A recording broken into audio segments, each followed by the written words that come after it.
Hess's law.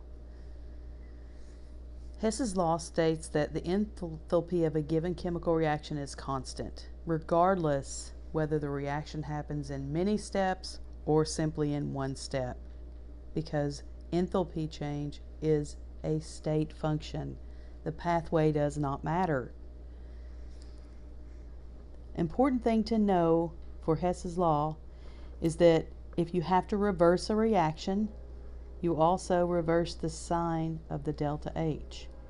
Also, if you have to multiply a reaction, or the coefficients of a reaction, by an integer, the value of delta H is also multiplied by the same integer. I'll show you what I mean. Consider the following data. This is given. This is the data we'll use. We want to manipulate those two reactions so that they will add together to get this reaction, and then calculate the delta H, or the enthalpy change, for this desired reaction.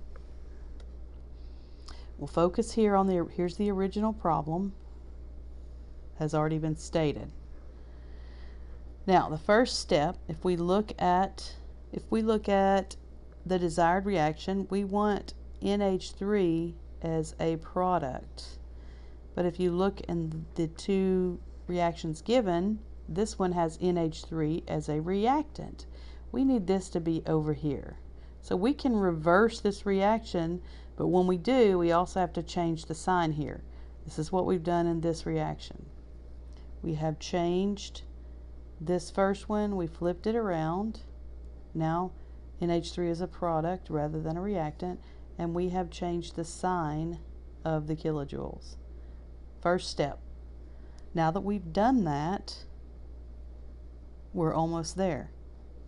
The problem is, notice that the desired reaction, we have 4 NH3s, but in this step we only have 1 NH3. So this is the enthalpy change associated with making 1 mole of NH3.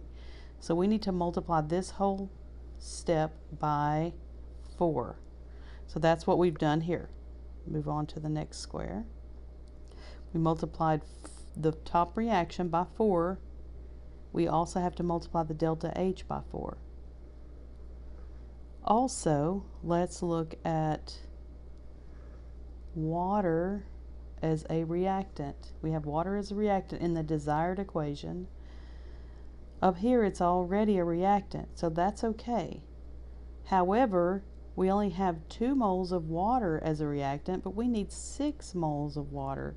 Therefore, if we multiply this whole equation by 3, 2 times 3 is 6. So that's what we've done down here. 3 times that second reaction. We also have to multiply the kilojoules, the enthalpy change, by 3 as well. Now that we've done that, if we add these two together, we get the desired reaction. You cancel out your 6H2, one is on the left and one is on the right, so those go away. So we are left with 2N2 plus 6H2O on the left, 4NH3 and 3O2 on the right. These two add together, when these are canceled, to make our desired reaction. Now that we have everything the way we want it, then we'll add our enthalpies together, and that will give us the enthalpy of the desired reaction.